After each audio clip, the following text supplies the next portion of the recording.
ভারত এবার rail transit চায়। প্রস্তাব অনুযায়ী দর্শনা স্টেশন থেকে বাংলাদেশের ভেতর দিয়ে চিলাহাটি স্টেশন হয়ে নিউ জলপাইগুড়ি স্টেশনে যেতে চায়। এতে করে ভারতের পশ্চিমবঙ্গের কলকাতা থেকে শিলিগুড়ি যেতে 100 কিলোমিটার পথ কমবে এবং প্রস্তাবটি বাংলাদেশ সরকারের অনুমোদনের অপেক্ষায় আছে। ডিজাইন, এলিগেন্স, বিউটি, সেরা পণ্য সবার জন্য। পশ্চিমবঙ্গের গেদে থেকে নিউ জলপাইগুড়ি ট্রেন চলে। এই যাত্রাপথে 100 কিলোমিটার দূরত্ব কমাতে চায় দেশটি। তাই বাংলাদেশের দর্শনা দিয়ে প্রবেশ করে নীলফামারীর চিলাহাটি বন্দর হয়ে বেরোতে চায় ভারতীয় রেল।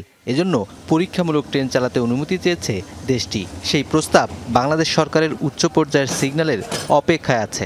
দর্শনা থেকে চিলাহাটি পর্যন্ত এই আমাদের ঈশ্বরদী, সান্তার, পার্বতীপুর হয়ে এই রুটটি এটি দিতে চায়, ব্যবহার করতে চায় মানে টায়ার লাইনের জন্য তারা প্রস্তাবনা দেয়। তবে আপাতত পণ্যবাহী পরিবহন করতে চায় তারা।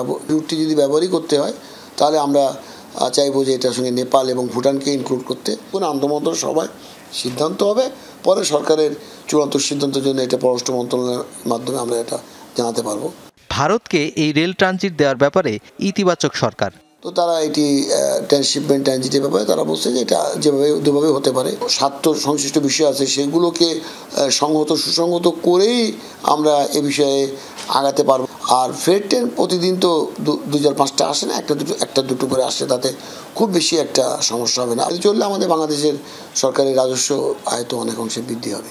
আন্তর্জাতিক নীতি অনুযায়ী ট্রানজিট দেওয়ার জন্য উৎসাহিত করা হয়েছে। তবে ভারসাম্যপূর্ণ চুক্তি না হলে সেই ট্রানজিট একসময় টিকবে না বলেই মত বিশেষজ্ঞের। যেহেতু একটা বন্ধুপ্রতিম রাষ্ট্র চেয়েছে, হয়তো সরকার দেবে, কিন্তু এখানে আমাদের প্রাপ্যতাটা নিশ্চিত করতে হবে নেগোসিয়েশনের মাধ্যমে। দেশপ্রেমের কথা চিন্তা করে এটাকে হিসাব করি, তাহলে আমি বলবো এটা একটা উইন উইন সিচুয়েশন হবে। পেশাদারিত্বটা দেখাতে হবে, রাষ্ট্রের স্বার্থটা রক্ষা করার মতো মানসিকতাটাও কিন্তু দেখাতে হবে।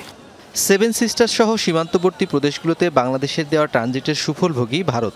তবে দেশটির কাছ থেকে অনেক ন্যায্য হিস্যা পায়নি বাংলাদেশ, আছে এমন সমালোচনাও। বাংলাদেশের ভিতরে এক ধরনের কিন্তু ন্যারেটিভ আছে যে হ্যাঁ, রাজনৈতিকভাবে আমরা হয়তো অনেক কিছু স্বীকার করে নিচ্ছি, যেটা আসলে স্বীকার করা উচিত নয়। রাজনীতিবিদদেরকে যে দোষ দেওয়া, সেটা থেকে বের হয়ে এসে আমাদের যদি দক্ষতার উন্নয়ন আমরা করতে পারি, তাহলে সেক্ষেত্রে আমরা যে কোনো চুক্তি থেকে একটা ভালো ফলাফল অর্জন করতে পারবো।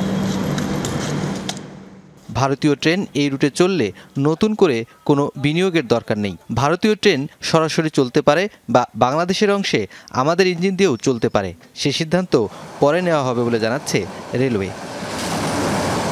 রুনবী সরকার, যমুনা নিউজ, ঢাকা।